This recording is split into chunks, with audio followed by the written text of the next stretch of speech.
ہم اس ملک میں سیاست کر رہے ہیں، 60 سال سے زیادہ کا عرصہ ہو گیا کہ ملک کے اندر ایک فعال سیاست ہم کر رہے ہیں۔ ہم نے انتہا پسندی کی سیاست کبھی نہیں کی۔ ہم نے اگر حق حکمرانی مانگا ہے تو آئین و قانون کی روح سے عوام کی تائید کے ساتھ مانگا ہے۔ آج ہماری سیاست کو، ہماری پارلیمنٹ کو، ہمارے آئین کو اور ہمارے قانون کو یرغمال بنا دیا گیا ہے، اور ہمارے حکمران جو دعویٰ اس بات کا کرتے ہیں کہ یہ جمہوریت ہے اور ہم پارلیمنٹ میں ہیں اور یہ جمہوری حکومت ہے، لیکن آپ سب تجزیہ نگار ہیں، آپ میری اس بات کی تائید کریں گے کہ انہی حکمرانوں نے، انہی جمہوریت کے نام نہاد علم برداروں نے اپنے رویوں کے ساتھ، اپنی خوشامد کے ساتھ، اقتدار کی بھیک کے ساتھ عوام کو کمزور کیا، پارلیمنٹ کو کمزور کیا، آئین کو کمزور کیا، جمہوریت کو کمزور کیا اور اسٹیبلشمنٹ کو مضبوط بنا دیا ہے۔ ظاہر ہے کہ ہم اگر حق کا مطالبہ کرتے ہیں تو اپنے حق کا مطالبہ یہ بھیک نہیں ہے، یہ کوئی خوشامد نہیں ہے۔ ٹھکرا دو اگر دے کوئی ذلت سے سمندر، عزت سے جو مل جائے وہ قطرہ ہی بہت۔ سبحان اللہ۔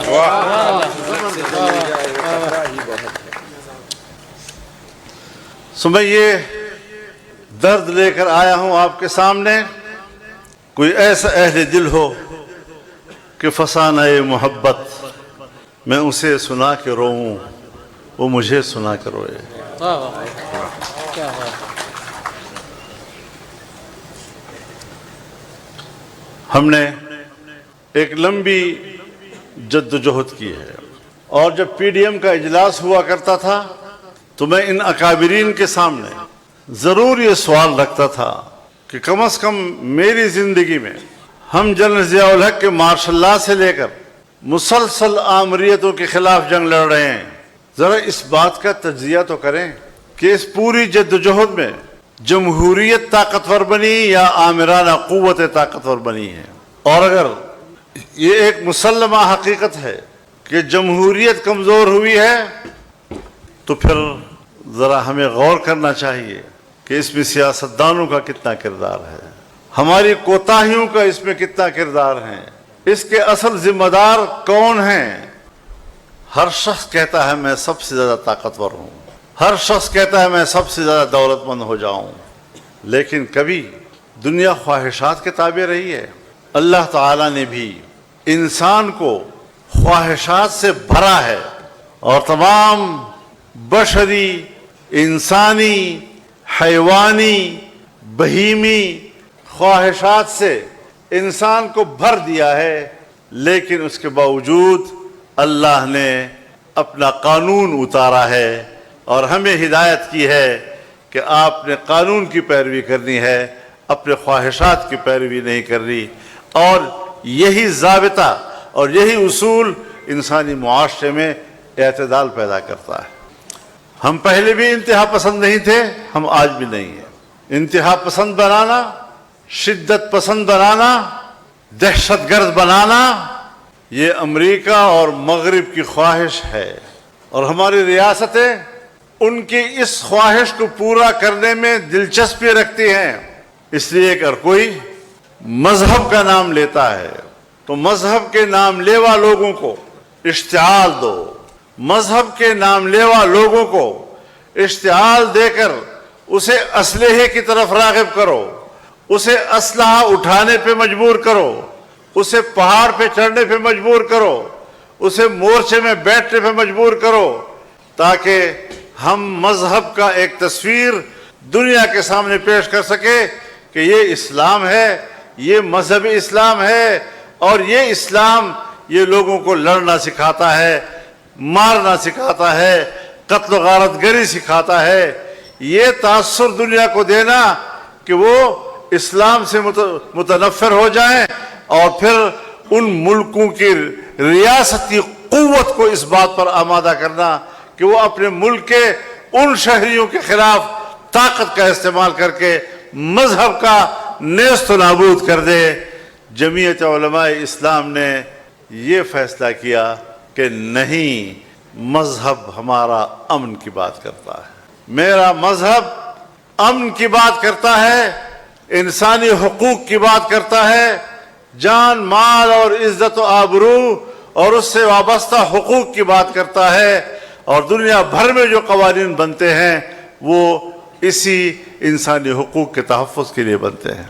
اور اگر قانون غالب ہے، اگر قانون مؤثر ہے، تو پھر کوئی کسی کا حق نہیں مار سکتا، کوئی کسی کو ناروا قتل نہیں کر سکتا، کوئی کسی کے گھر پہ قبضہ نہیں کر سکتا، کوئی کسی کے زمین پر قبضہ نہیں کر سکتا، کوئی کسی کی عزت و ناموس کو بری نظر سے نہیں دیکھ سکتا۔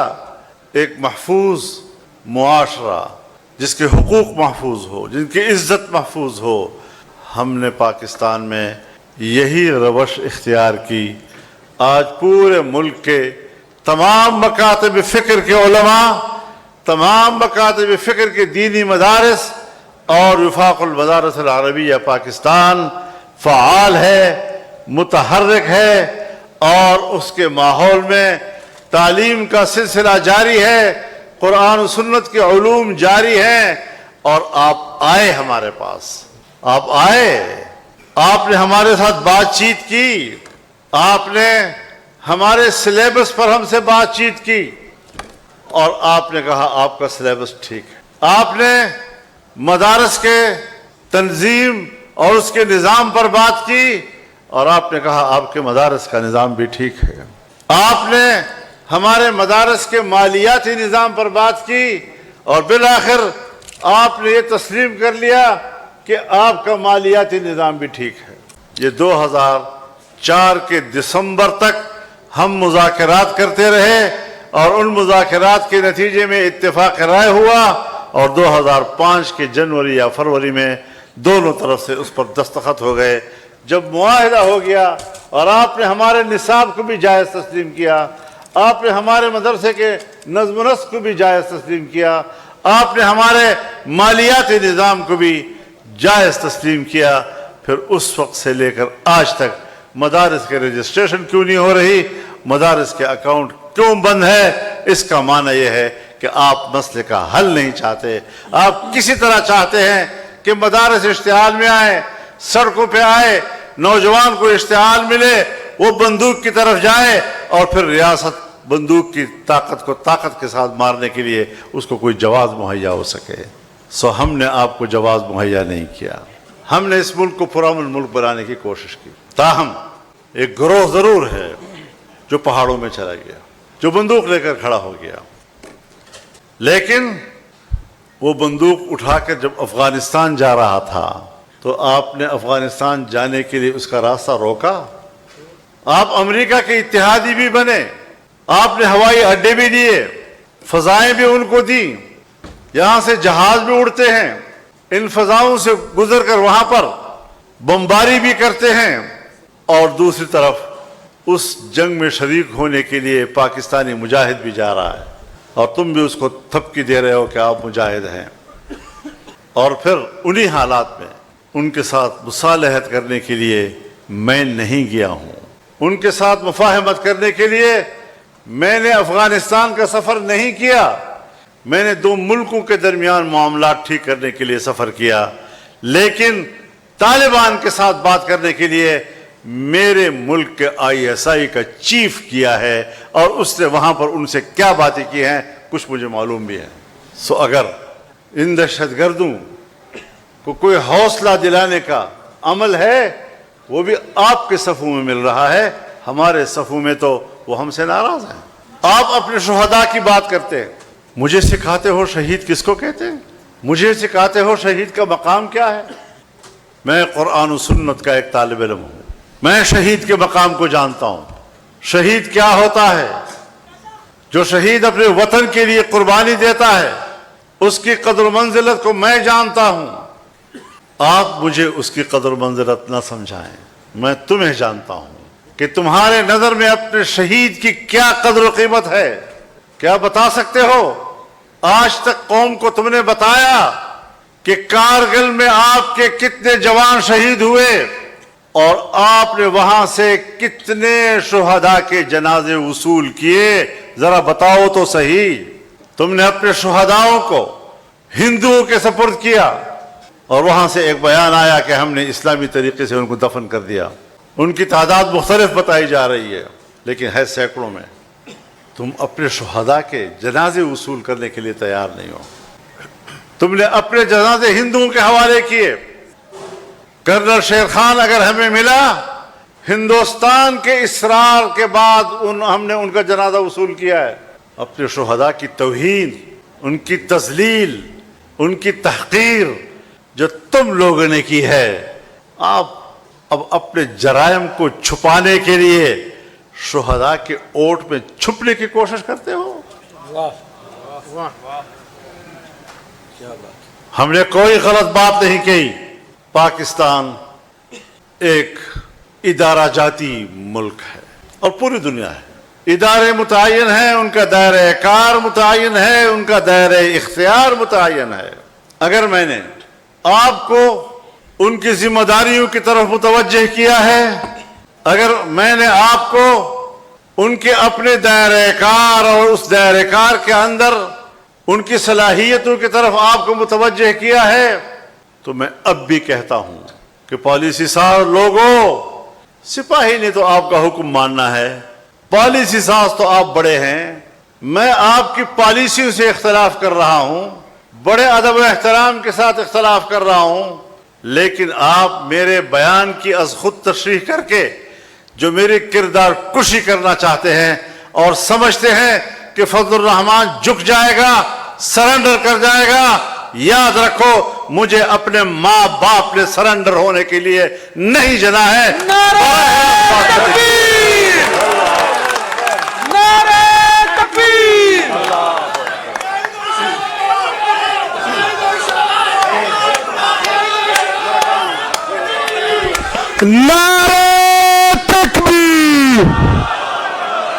قاعدہ اشارہ کوا، قاعدہ اشارہ کوا. آئین کا پاسبان، مظلوموں کا ترجمان، وکلا کا ترجمان. اور میں نے آپ کو اپنی ذمہ داریوں تک محدود رہنے کی بات کی ہے، اور یہ میں نے پہلی مرتبہ نہیں کی ہے، یہ تو پارلیمنٹ میں اور عام جلسوں میں نے بار بار کی ہے. قصور والی بات قصوروار ٹھہری. اور آپ کو عجیب بات بتاؤں، وہ کلا حضرات ذرا اس پر بھی غور کریں کہ 48 گھنٹے کے بعد ان کو پتہ چلا کہ میں نے یہ بات کہی ہے. اور ایک مولوی صاحب اگلے دن رات کو ایک کھانے پر میرے ساتھ بیٹھا ہے، مجھے مبارکباد بھی دے رہا ہے جلسے کی، اور اگلے دن رو رہا ہے بیچارہ.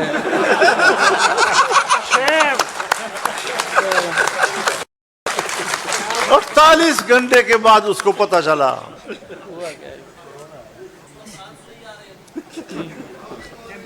وہ سنا ہے کہ کوئی ماتم ہو رہا تھا محرم کا، تو کوئی انگریز آیا ہوا تھا، تو اس نے جب یہ منظر دیکھا تو پوچھا کہ بھئی یہ لوگ اپنے آپ کو کیوں مار رہے ہیں؟ تو انہوں نے کہا کہ یہ تو حضرت امام حسین کی شہادت پر غم کا اظہار کر رہے ہیں. انہوں نے کہا اگر ان کا بڑا اتنا امام شہید ہوا ہے اور یہ اس پر غم کا اظہار کر رہے ہیں تو آئیے ہم بھی شامل ہو جائیں. تو اس نے کہا نہیں، یہ 1400 سال پہلے شہید ہوا تھا.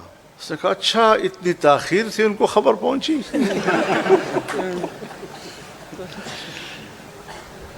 تو یہ ہوتی ہے بدنیتی. عوام کو گمراہ کرنے کی کوشش کی گئی، عوام کو گمراہ کرنے کی کوشش کی گئی، اور ہمارے میڈیا کو گمراہ کرنے کی کوشش کی گئی، اور شہداء کے خاندانوں کو گمراہ کرنے کی کوشش کی گئی. میں ان کو بتانا چاہتا ہوں کہ صرف ہم ہیں، الحمدللہ صرف ہم ہیں جنہوں نے ایک سے زیادہ مرتبہ فوج پر خدا سخت وقت نہ لائے، میرے ملک پر خدا برا وقت نہ لائے، ورنہ جب میری فوج اپنے ملک کی دفاع کرے گی تو ان میرے فقیروں کو اپنے ساتھ مورچے میں شالہ بشالہ دے گی. آپ نے کبھی ہمارے اس جذبے کو اپریشیٹ کیا؟ اور قربانیاں ہیں، اگر پاکستان کا ایک سپاہی ملک کے لیے قربانی دیتا ہے اور اسی لیے وہ فوج میں بھرتی ہوا ہے، جمعیت علماء اسلام تو فوج نہیں ہے، پھر میرے جمعیت علماء اسلام کے صفوں کے اندر سے بڑے اکابر سے لے کر عام علماء اور طلباء تک 200 سے زیادہ شہید کیوں ہم نے دیے؟ کس کے لیے دیے؟ تم نے اس قسم کی حرکت کر کے جمعیت علماء کے کارکنوں اور ان کی قربانیوں کا مذاق اڑایا ہے، اور اب اس کا رد عمل آئے گا۔ آپ سمجھتے ہیں کہ ہم پیچھے ہٹ جائیں گے؟ ہم نے ترتیب بنا لی ہے، میں چاروں صوبوں میں جاؤں گا، چاروں صوبوں میں وہاں کے عوام اور کارکنوں سے خطاب کروں گا، بڑے جلسوں سے بھی اور کنونشنوں سے بھی خطاب کروں گا، اور میں اپنا موقف لے کر آگے جاؤں گا۔ قائد قدم بڑھاؤ، قائد قدم بڑھاؤ۔ تم نے سب وہ کلا ساتھ ہوں گے انشاءاللہ۔ سلام ہے، سلام ہے، سلام ہے، سلام ہے۔ تم نے میرے علماء کو شہید کیا، علماء کرام شہید ہوئے، میرے استاد اور میرے شیخ مولانا حسن جان شہید ہو گئے، میرے والد صاحب کے شاگرد رشید وزیرستان کے استاد الاساتذہ مولانا نور محمد شہید ہو گئے، مولانا معراج الدین جو میں سمجھتا ہوں میرا دایاں بازو تھا، تم نے اس کو توڑا، اور میں نے باجوڑ میں 100 جنازے اٹھائے ہیں ایک جلسے کے۔ میں روزانہ پشتونخوا میں اور بلوچستان میں کہیں نہ کہیں 2 یا 3 جنازے اٹھا رہا ہوں۔ میں تو آپ کے ہر جنازے پر آپ کے ساتھ رویا ہوں۔ کبھی یاد ہے کہ تم کبھی میرے جنازے پر میرے ساتھ روئے ہو؟ مجھے کہتے ہو تم نے غلط بات کی ہے، میں کہتا ہوں تم نے اپنے شہداء کی بھی تذلیل کی ہے، فوج کے شہداء کی بھی تذلیل کی ہے، ان کے خاندانوں کی بھی تذلیل کی ہے، تم نے میرے شہداء کی بھی تذلیل کی ہے، تم نے ان کی بھی بے توقیری کی ہے۔ معافی کہتے ہو فضل الرحمان مانگے؟ نہیں، آج اگر میری بات غلط ہے مجھے آپ ضرور رائے دیں، آپ قانون کے ماہر ہیں، میری رہنمائی کریں۔ میرا مطالبہ یہ ہے کہ جس فوج نے اور جس جنرل نے جس دفتر سے میرے خلاف اور میری جماعت کے خلاف پروپیگنڈا کمانڈ کیا ہے اس کو معافی مانگنی ہوگی۔ بے شک ہم نے ایسی کوئی کچی گولیاں نہیں کھیلی، بھروسہ تم نے توڑا تھا، مگر خود کو سزا یوں دی کہ پھر جو مل گیا مجھ کو بھروسہ کر لیا اس پر۔ کیا بات ہے۔ عدم اعتماد کی فضا تم نے پیدا کی ہے۔ میرے مخالفین ساری زندگی کبھی ملا ملٹری الائنس کہتے تھے، کبھی یہ اسٹیبلشمنٹ کے بڑا قریب ہے۔ کیوں؟ میری سیاست اعتدال کی ہے، میں مذہبی طبقے سے تعلق رکھتا ہوں اور اس کو اشتعال دینے کے لیے پوری دنیا وسائل استعمال کر رہی ہے۔ اس ماحول میں رہ کر جب میں اپنے ماحول کے اعتدال کی راہ دکھاؤں گا تو یقیناً کچھ نرمیاں اس کے اندر آئیں گی۔ کوئی اس کو کہتا ہے تم مفاد پرست ہو، موقع پرست ہو، تم نے فلاں جگہ پر یہ کیا وہ کیا۔ نہیں، ہم نے حالات کے مطابق پالیسی اختیار کی اور ہم کبھی حکومتوں کی خواہش پہ نہیں چلے۔ میں اگر 88 میں اسمبلی میں آیا تب اپوزیشن میں تھا، مجھے 90 میں ہرایا، 93 میں آیا میں پھر اپوزیشن میں تھا، میں 97 میں اسمبلی میں آیا میں پھر اپوزیشن میں تھا۔ تم نے میرے خلاف اس وقت بھی گندے پروپیگنڈے کیے، غلیظ ترین پروپیگنڈے کیے۔ کبھی کہا ڈیزل پرمٹ خریدے ہیں۔ بھئی ڈیزل پرمٹ اگر میں نے لیا ہے تو دستاویز ہوگا نا، پرمٹ کے معنی دستاویز۔ 2003-04 میں آپ نے میرے خلاف یہ پروپیگنڈا کیا، آج 2026 ہے، کہیں کوئی اس کا ریکارڈ کا کوئی پرزہ تمہیں آج تک مل رہا ہے؟ پلازے لے لیے ہیں، فیکٹریاں بنا لی ہیں، دبئی میں ہوٹل بنا لیے ہیں، 80,000 کی لسی پی لیا ہے۔ 2 دن میں ہوٹل میں ٹھہرا ہوں، 80,000 کی لسی پی دی ہوئی۔ شرم بھی نہیں آتی اس قسم کی گفتگو کرتے ہوئے۔ اور پھر ایک وقت آیا جب اسٹیبلشمنٹ کے ایک اہم شخصیت نے مجھے پیغام بھیجا کہ میں ملنا چاہتا ہوں، میں نے انکار کر دیا۔ نوابزادہ نصر اللہ خان مرحوم بیچ میں آئے اور مجھے کہا کہ جی آپ کو بات کر لینی چاہیے۔ میں نے اپنی جماعت سے مشورہ کیا، انہوں نے بھی مجھے کہا کہ ہاں ہمیں مل لینا چاہیے تاکہ پتہ تو چلے کہ ہم کس غار سے ڈسے جا رہے ہیں. ان ملاقاتوں میں جب میں نے اپنی شکایت ان کے سامنے رکھی اور میں نے ان کو چیلنج کیا کہ اللہ تمہیں دیکھ رہا ہے, اللہ تمہیں سن رہا ہے, میں بھی بیٹھا ہوں, تم بھی بیٹھے ہو, اگر میرے ہاتھ کے یا میرے ماحول کے اندر کوئی ایسے غلط کام ہوا ہو, کوئی ایسے غلط مفادات میں نے حاصل کی ہوں, تو اللہ کے لیے کم از کم مجھے واضح طور پر بتا دو کہ فضل الرحمان آپ کے اندر ایک نقص ہے. اس اعلیٰ ترین افسر نے سر جھکایا, پھر سر اٹھایا, پھر کہا مولانا کوئی ایسی بات نہیں ہے, قطعاً کوئی ایسی بات نہیں ہے. تو میں نے کہا پھر میری درخواست کیوں کی تم نے, کیوں غلط باتیں کی میرے بارے تم نے؟ جواب سنیے ذرا وکلاء حضرات, میں کنسرن کوارٹرز کو ہدایات دے دوں گا, انشاءاللہ آئندہ ایسا نہیں ہوگا. This was the response of that very important personality. MashaAllah. میں کنسرن کوارٹرز کو ہدایات دے دوں گا, آئندہ ایسا نہیں ہوگا. تو میں نے کہا جی آپ نے تو کہہ دیا کہ ہم نے جو بولا جھوٹ بولا, غلط بولا, اور آئندہ میں ہدایات دے دوں گا, ایسا نہیں ہوگا. لیکن میرا دعویٰ تو اپنی جگہ برقرار ہے کہ تم نے الیکشن میں دھاندلی کرائی ہے, بالکل, اور حکمران جو بھی بنے گا دھاندلی سے بنے گا. سو آج میرا سوال یہ ہے کہ دھاندلی سے بنی ہوئی حکومت ہمیں قبول نہیں ہے. تم کس بات میں لوگوں کو الجھا رہے ہو؟ اب تک یہ مجھ سے رابطے بھی کرتے تھے, لیکن جس دن انہوں نے کہا جی کہ ہم آپ کے پاس آئے ہیں بلوچستان حکومت میں, تو کم از کم ہمارے ساتھ شراکت کر لو. میں نے مولانا عبدالواسع کو ساری صورتحال بتائی اور میں نے کہا اپنی جماعت سے مشورہ کر لیں. انہوں نے جماعت سے مشورہ کیا اور جماعت نے کہا نہیں, ہم کبھی اس حکومت میں شامل نہیں ہوں گے. ہمیں کہا گیا کہ آپ صوبہ خیبر پختونخوا میں حکومت بنائیں, یعنی پی ٹی آئی کا حکومت ختم کریں اور دوسری حکومت بنائیں.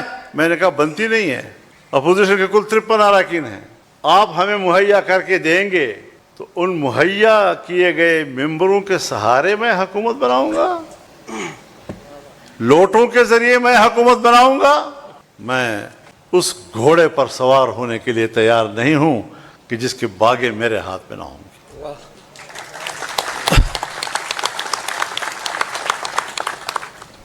تو میرے محترم دوستو, مسئلہ یہ ہے کہ میری تقریر اول سے آخر تک آپ قوم کو کیوں نہیں سناتے؟ میری پارلیمنٹ کی تقریر آپ قوم کو کیوں نہیں سنا رہے؟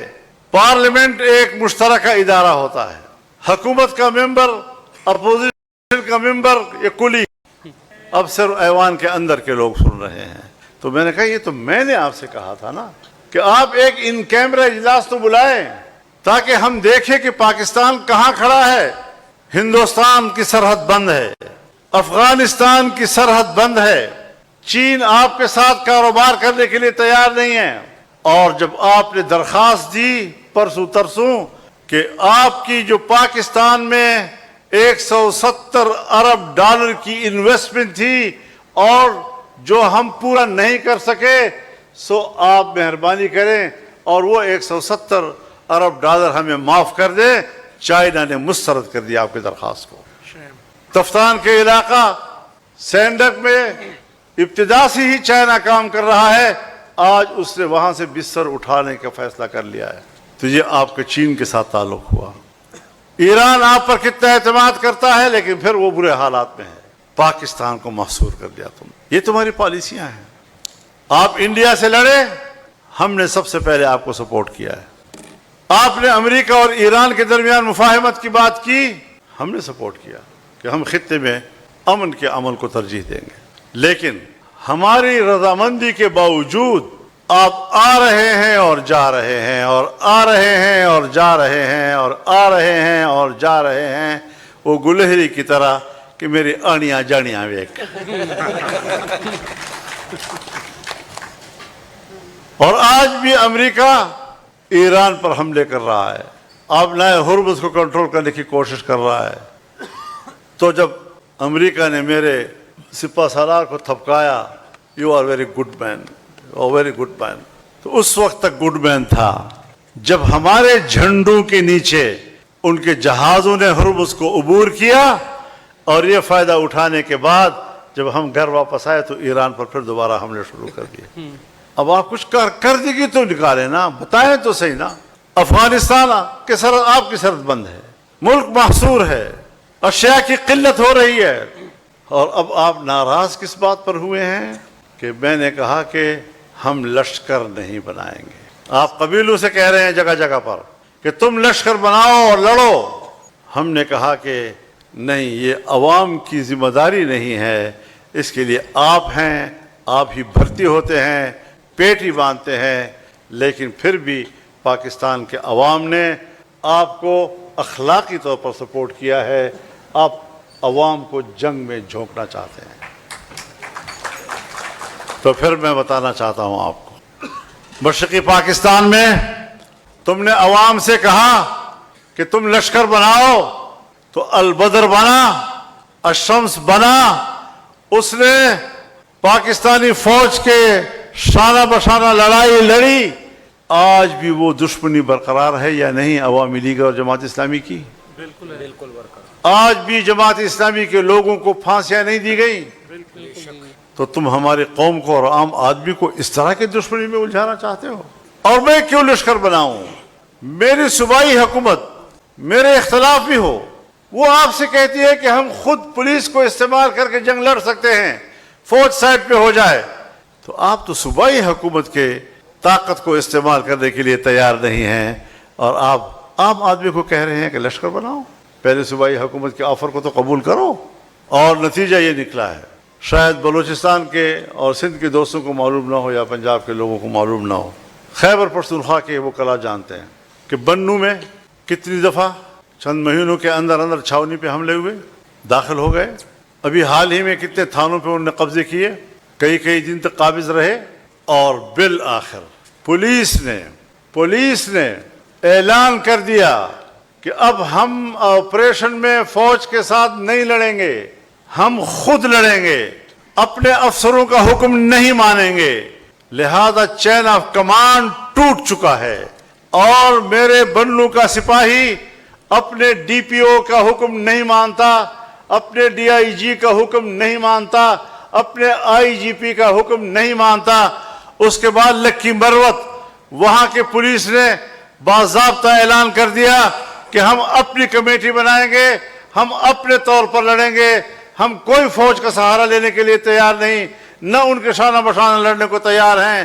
اور وہ نہ ڈی پی او کی مانتے ہیں, نہ ڈی آئی جی کی مانتے ہیں, نہ آئی جی کی مانتے ہیں. اور ابھی 4 دن ہوئے ہیں ٹانک میں پولیس ایک مسجد میں جمع ہوئی, ڈی پی او کو بھی ساتھ لائے, اور سب نے قرآن کریم پر ہاتھ رکھا کہ ہم فوج کے شانہ بشانہ نہیں لڑیں گے, اور اگر ہمارا سپاہی شہید ہوا تو کسی فوجی کو اپنے جنازے میں شریک ہونے کی اجازت بھی نہیں دیں گے. یہاں تک حالات پہنچ گئے ہیں. اب کیا رہ گیا؟ ڈیرہ اسماعیل خان رہ گیا, کرک رہ گیا, پھر کوہاٹ رہ گیا.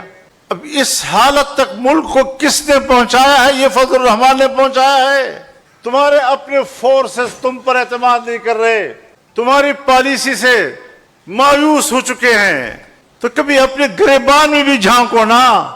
اب تم فرشتے تو نہیں ہو کہ معصوم ہو, تم غلطی نہیں کرتے, لیکن میرے مضمون کو سمجھو, میرے مضمون کو پڑھ, میرے لفافے کو نہ دیکھ. میں کیا کہنا چاہتا ہوں, اول سے لے کر آخر تک قوم کو میری تقریر سناؤ. اس میں توہین کی کون سی بات ہے؟ بے توقیری کی کون سی بات ہے؟ ہاں, آپ کو اپنی ذمہ داریوں کا احساس دلایا ہے, آپ کو اپنے دائرہ کار کا احساس دلایا ہے, آپ کو اپنے دائرہ اختیار کا میں نے احساس دلایا ہے کہ اپنے حدود میں رہو. تمہاری ساری توانائیاں پاکستان کے اوپر اپنی سیاسی گرفت مضبوط کرنے میں صرف ہو رہی ہیں. اور آج بھی جو تم نے شہداء کا مسئلہ اٹھایا ہے, تم اپنے ملک میں سیاسی تسلط اور سیاسی گرفت کو مضبوط بنانے کے لیے شہداء کے خون کو بطور ایندھن استعمال کرنے کی کوشش کر رہے ہیں. اپنے جرائم کو چھپانے کے لیے شہداء کے پیچھے چھپتے ہو. ہم آپ سے کوئی جنگ نہیں لڑ رہے, ہم آپ کی پالیسی سے اختلاف کر رہے ہیں. میرے دلیل کا جواب دلیل سے دیجئے. کہتے ہیں معافی مانگے, معافی میں نے مانگنی ہے, تو نے مانگنی ہے. غلط تو نے کیا ہے. ہم تو رسول اللہ صلی اللہ علیہ وسلم کے اس ارشاد پر عمل کرتے ہیں. صلی اللہ العافیہ ولا تتمنوا لقاء العدو. اللہ سے عافیت مانگا کرو, دشمن کا سامنا کرنے کی تمنا نہ کیا کرو. وَإِذَا لَقِيتُمْ فَاثْبُتُوا. لیکن اگر مقدر ہے اور آمنا سامنا ہو گیا پھر ڈٹ جاؤ. سبحان اللہ. سبحان اللہ. یہ اصول ہے. میں اپنی فوج کو تو دشمن نہیں کہہ رہا, میں اپنی فوج کو پاکستان کی فوج کہتا ہوں. اور جب میں پاکستانی ہوں تو فوج بھی پاکستانی, تو فوج میری ہو گئی. میں اپنی فوج کو اپنی فوج سمجھتا ہوں. لیکن جب آپ اپنے دائرہ کار و اختیار سے تجاوز کریں گے, ملک کی سیاست پر قابض ہوں گے, الیکشنوں میں دھاندلیاں کرو گے, اور دھاندلیاں بھی تو اس طرح ہوتی ہے کہ بکسا تبدیل ہو جائے, نمبرز تبدیل ہو جائیں. لیکن گلگت میں اگر میرے حلقے کے بکسوں کو دریا میں پھینک دیا, اس کو کون گنے گا کل؟ اسے کون گنے گا؟ تو میں نے آپ کو اپنی ذمہ داریوں کا احساس دلایا ہے. میری باتوں کو برا مت مانو, میری باتوں سے سبق سیکھو. اور مجھے نہیں پتا, اگر خدا نخواستہ آپ کوئی مہم جوئی میں مصروف ہیں, کوئی ایسے کام کرنے میں مصروف ہیں جو آپ اپنی قوم سے چھپانا چاہتے ہیں, اور میرے ساتھ لڑائی چھیڑ کر شور شرابے میں آپ اپنا کام نکالنا چاہتے ہیں, تو اس پر میں کچھ کہہ نہیں سکتا. کیا بات ہے. لیکن اس پہلو کو نظر انداز تو نہ کرو. ہمارے ساتھ لڑائی چھیڑ کر شور و غوغا برپا کرتے ہو, اور ساری دنیا کی توجہ اس طرف ہو جاتی ہے, اور اس بیچ میں پتہ نہیں کون سی مہم آپ پوری کر رہے ہو. کیا کرنا چاہتے ہو؟ شہیدوں کے نام پر سیاسی مفادات کے لیے, اپنی مہم جوئی کے لیے اپنے شہداء کا سہارا لیتے ہو. تم شہداء کے توہین کے مرتکب ہو. تمہیں اپنے شہداء سے بھی معافی مانگنی ہوگی, تمہیں میرے شہداء سے بھی معافی مانگنی ہوگی. عوام مر رہے ہیں, یہ کس پدار سے مر رہے ہیں؟ آئے روز کبھی کسی گاؤں میں, کبھی کسی گاؤں میں, کبھی کہاں پر, کبھی کہاں پر, کبھی سڑکوں میں, کبھی گلیوں میں, کبھی صحراؤں میں, کبھی میدانوں میں گولیاں چل رہی ہیں, عوام مر رہے ہیں. ان عوام کی کوئی بات ہے؟ ان کی کوئی قدر و قیمت ہے؟ ان کی خون کی کوئی قدر و قیمت نہیں, اس لیے کہ وہ ان قربانیوں کا کوئی تنخواہ نہیں لے رہے. اگر شہید کی شہادت اور قربانی کو ایک محاوراتی جملے کے ساتھ, ایک عام محاورہ ہے, تم جوڑ کر اس کو شہیدوں کی توہین سمجھتے ہو, تو پھر دفاع مقدس ہے, دفاع مقدس ہے. پھر ہمارے بجٹ سے دفاعی بجٹ کا نام تو نکال لو, کیونکہ دفاع جیسے مقدس چیز کو بجٹ کی طرف منسوب کرنا, یہ تو قوت دفاع کی توہین ہو جائے گی.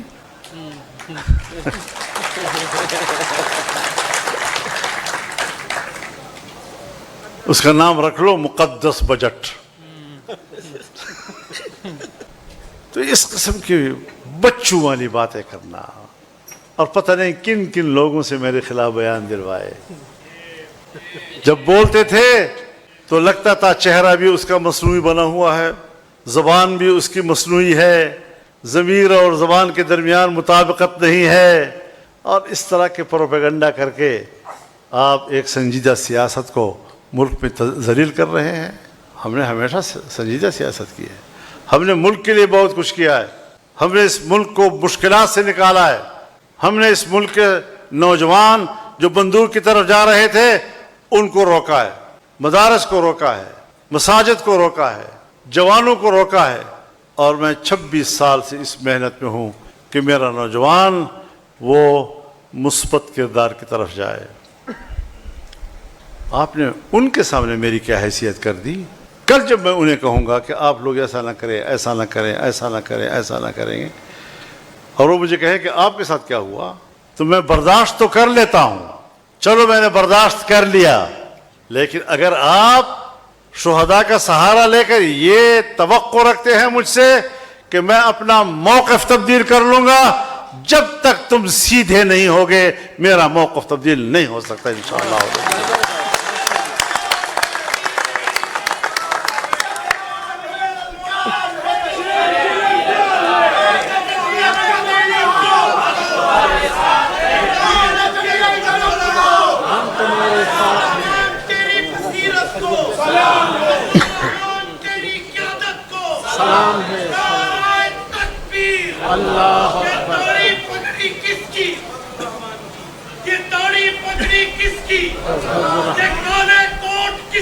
فضل الرحمن